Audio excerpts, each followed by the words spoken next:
Hello everyone, welcome back to our channel. आज आहे दसरा आणि दसऱ्याच्या तुम्हाला सगळ्यांना खूप खूप शुभेच्छा. इकडे व्हिडिओ एडिटिंगमध्ये काही प्रॉब्लेम आल्यामुळे मी कंप्लीट याला व्हॉइस ओव्हर देते आहे. तर आज दसऱ्याच्या दिवशी ॲक्च्युली काव्याचं भरतनाट्यमचं घुंगरूंची पूजा होती, तर आम्ही त्यासाठी निघणार होतो. तर इकडे सकाळी साधारण 8:30 पावणे 9ला काव्या पार्लरमध्ये गेली होती. पूजेची वेळ दिली होती 10 वाजता.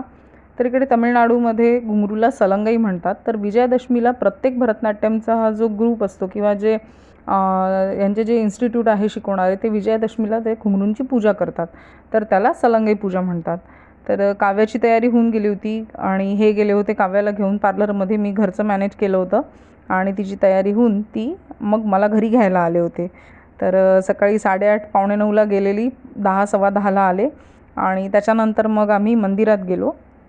इकडे कराईकालला कालीमाता मंदिर आहे, तर तिथे ही पूजा होती. जनरली ही नटराज टेम्पलमध्ये होते. तर इकडे चिदंबरमला खूप फेमस नटराज टेम्पल आहे, तर तिकडे पण होते. पण ह्यावेळेस यांची ही कालीमाता मंदिरात होती. तर इकडे आम्ही मंदिरात पोहोचल्यावर पहिले देवीचं दर्शन घेतलं आणि त्याच्यानंतर इकडे जो हा हॉल दिसतो आहे, हे सगळे हिच्या डान्स क्लासचे पॅरेंट्स आणि स्टुडंट्स सगळे आलेले होते. तर तो हा हॉल होता आणि हिच्या टीचरनी आम्हाला काही लिस्ट दिली होती ते पूजेसाठी सामान आणायला. तर त्याच्यात लागतं नारळ, फळं, त्याच्यानंतर घुंगरू वगैरे, त्याच्यानंतर फुलं, विड्याचे पान, सुपारी, असं सगळं.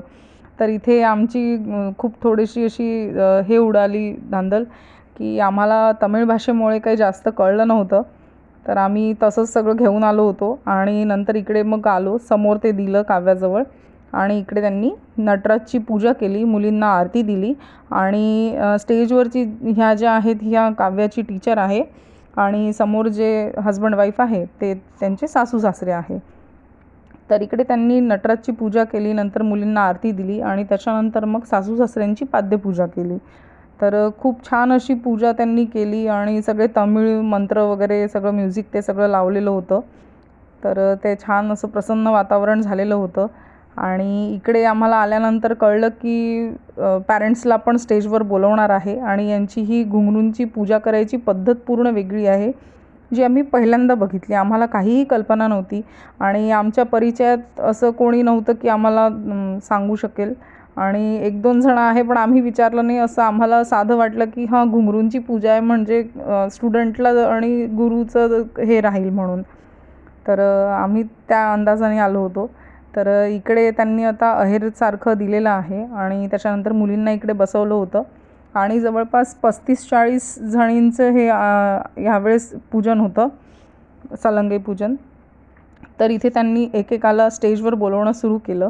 तर इथे त्यांनी सांगितलं होतं की एका फॅमिलीमधनं जर आई वडील आजी आजोबासुद्धा आले असतील तर ते पण सगळे स्टेजवर या. तर ते त्यांच्या लिस्टच्या हिशोबाने सिक्वेन्सनी सगळ्यांना बोलवत होते आणि मग नंतर पूजेचं सुरू झालं.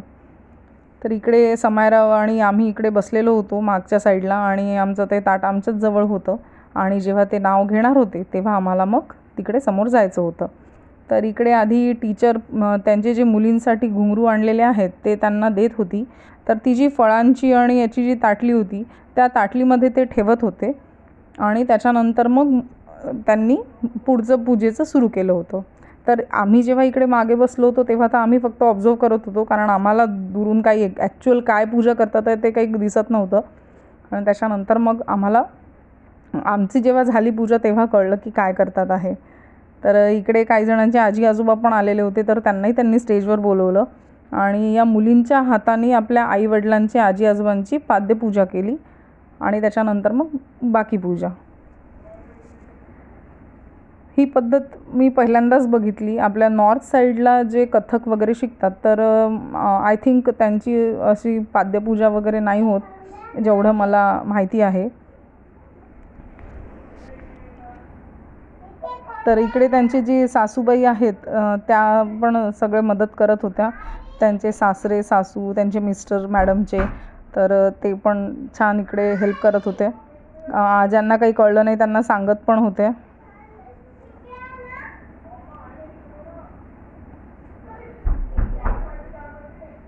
त्याच्यानंतर इकडे आमचं पूजा करत होती काव्या. तर इकडे मला काही कल्पनाच नव्हती की आम्हालाही स्टेजवर जावं लागेल. तर मी आपलं कुर्ता आणि लेगिन घालून गेली होती आणि बाकी सगळे साड्या घालून आले होते. तर इकडे काव्यानी आमचे पायांची पूजा केली, चंदन आणि चंदन लावलं, त्याच्यानंतर अक्षता वगैरे टाकून असं त्यांच्या पद्धतीने. तर तिची टीचर सांगत होती तसं तसं तिने केलं. आणि इकडे मी एका जणांना व्हिडिओ काढायला सांगितलं होतं, त्याच्यामुळे ते आडवं न घेता त्यांनी उभा घेतला. तर इकडे त्यांनी नमस्कार वगैरे केला आणि तिच्या टीचरनी घुंगरू दिले होते ताटामध्ये. आणि त्याच्यानंतर मग आम्ही तिला आशीर्वाद देऊन ते तिला घुंगरू घालणार होते. तर इकडे काव्याला पण आधी काही कळलं नाही, कारण ती पण पहिल्यांदाच बघते आहे. मागच्या वर्षी मी माहेरी गेली होती तर त्यावेळेस तिचं नव्हतं झालं. आणि हे एकदा झाल्यावर दुसऱ्यांदा नसतं. म्हणजे मग तुम्ही 4-5 वर्ष जरी क्लास जॉईन केलेला असेल तरी हे एकच वर्ष तुम्हाला केल्या जाईल. तर ते जे ताट दिलं होतं ते त्यांनी काव्याजवळ द्यायला सांगितलं आणि त्याच्यानंतर मग ही मॅडम तिला घुंगरू घालून देत होती. तर ह्या त्यांच्या सासूबाई आहेत, तर त्या पण असं पायाला चंदन वगैरे लावून सगळं ते व्यवस्थित रीतसर असं घालून देत होत्या. खूप छान अशी पद्धत आहे आणि अगदी मस्त वाटलं आम्हाला. आम्ही पहिल्यांदा बघितलं हे. आतापर्यंत आम्ही तमिळ कल्चरमध्ये असं काही बघितलं नव्हतं. फक्त आम्ही यांचे 1-2 लग्न अटेंड केले होते. बाकी आम्हाला डिटेल यांचं कधी असं कार्यक्रमांचं काम नाही पडलं. तर लग्न आणि हे तर एक वेगळंच फंक्शन असतं. पण हे जे पूजा होती ही एक वेगळाच अनुभव होता आमच्यासाठी. आणि त्याच्यानंतर ते सगळ्यांचं मुलींचं पूजन, सलंगाई पूजन झाल्यानंतर त्यांचा एक डान्स परफॉर्मन्स ठेवला होता. तर याच्यात काव्या राईट साईडला दिसत असेल तुम्हाला ब्ल्यू कलरचा ड्रेस घालून.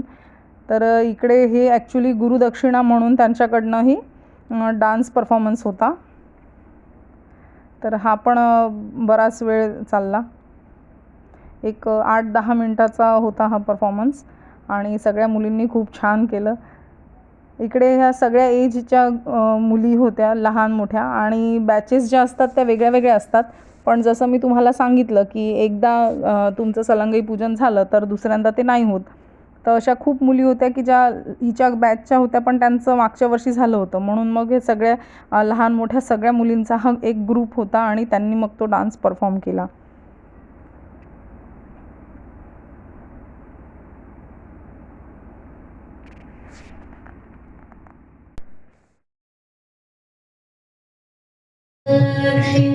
सुंदरेश्वर साक्षी शंकरी गुरु गुहसा उपवेशी देव शंकरी गुरु गुहसा उपवेशी देव पामर मोचनी पंकजलोचनी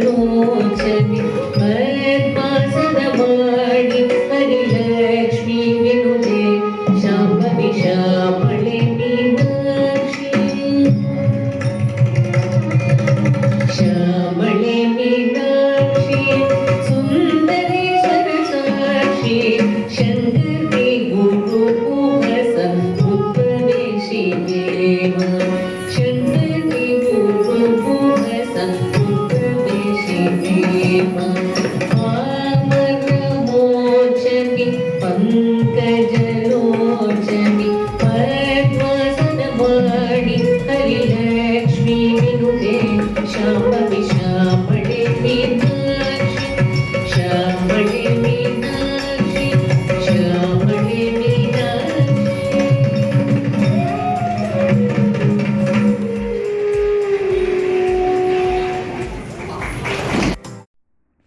इकडे यांचा डान्स होऊन गेला होता आणि टीचरनी प्रसाद म्हणून नारळ, केळं वगैरे असं दिलं होतं. नमस्कार करून मुलींनी त्यांच्या हातात ते दिलं होतं. त्याच्यानंतर आम्ही असंच बाहेर कमळ वगैरे होतं ते बघितलं. मग मी काव्याचे घुंगरू बघितले. तर छान वाटत होतं. काव्या मस्त अशी तयार झाली होती आणि बिचारी सकाळी अगदी लवकर उठून सकाळी 8:30ला पार्लरमध्ये जाऊन एवढा हेवी मेकअप करणं वगैरे, तर तिला ते थोडंसं जड झालं होतं. ज्वेलरी पण थोडी हेवी असते ही. त्याच्यानंतर आम्ही निघालो. साधारण एक 12-12:30 झाले होते. तर इकडे मंदिराच्याच थोडंसं बाहेर पायी आल्यावर उसाच्या रसाची गाडी दिसली. तर मग म्हटलं एवढी गरमी आहे तर उसाचा रस तर होऊनच जाऊ द्या. आम्ही जवळपास इथे 8-9 वर्षात पहिल्यांदा उसाचा रस इथे घेणार आहे. कारण इकडे कधी इच्छाच नाही झाली पाहिजे. एक तर ह्युमिड वातावरण असतं, तर इकडे शहाळं पिलं जातं जनरली. ऊसाचा रस फार कमी म्हणजे दिसतच नाही इकडे.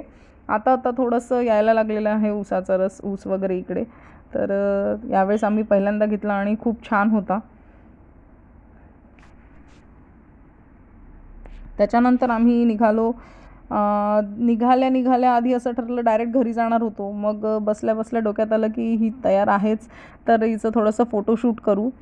तर दसऱ्याच्या दिवशी इकडे सगळं बंद असेल असं अंदाज होता आमचा, तर ते तर म्हणजे नव्हतं बंद. त्याच्यामुळे आम्हाला मग स्टुडिओमध्ये फोटो काढता आले. आम्ही इथून तेच डिस्कस करत चाललो होतो की माहीत नाही उघडं असेल की नाही मार्केट वगैरे. तर आणि समायराचं सुरू होतं की घरी नाही जायचं, तुम्ही कुठेही फिरवा, घरी नाही जायचं. तिला ऊन पाऊस काही फरक नाही पडत. तिला एकदा बाहेर पडल्यावर असं थोडंसं काही काम करून बाहेर येऊन घरी नेतो म्हटलं तर तिला ते पटत नाही. मग आम्ही फोटोशूट वगैरे केलं. साधारण अर्धा पाऊण तास तिकडे गेला. त्याच्यानंतर आम्ही हॉटेलमध्ये आलो. आमचं जे नेहमीचं आनंदा भवन आहे तिकडे आलो आणि मग जेवण केलं, कारण घरी जाऊन शक्यच नव्हतं. 1:45-2 वाजून गेले होते. नंतर संध्याकाळी इकडे दसऱ्याची आपली घरची पूजेची तयारी सुरू होती माझी. मी दिवा वगैरे लावला आणि इकडे सगळं जे आपण पूजेला दसऱ्याला गिटार, लॅपटॉप, हिचे घुंगरू, काही पुस्तकं वगैरे, तर असं सगळं ही तयारी सुरू होती. त्याच्यानंतर आम्ही घरची पूजा आटोपली. ते मी व्हिडिओ नाही घेऊ शकली आणि नंतर यांच्या कॉलेजला गेलो. कॉलेजमध्ये पण दसऱ्याचा प्रोग्राम ठेवला होता. तर हा तर दुपारी 3 होता, पण आमचं शक्य नव्हतं जाणं. मग आम्ही थोडंसं घरची पूजा वगैरे करून दसऱ्याचं गेलो.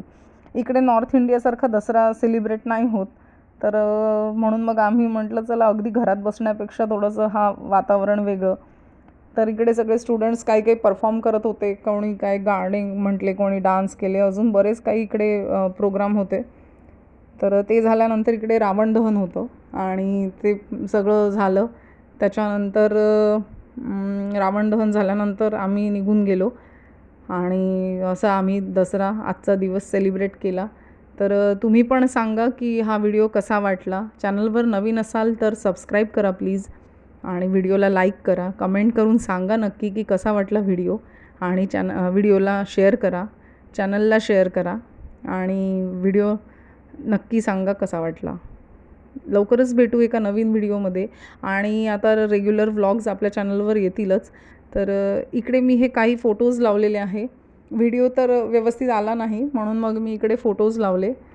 तर चला तुम्ही सांगा कसा वाटला व्हिडिओ आणि चॅनलला सबस्क्राईब करा. भेटू एका नवीन व्लॉगमध्ये. तोपर्यंत काळजी घ्या. थँक्यू.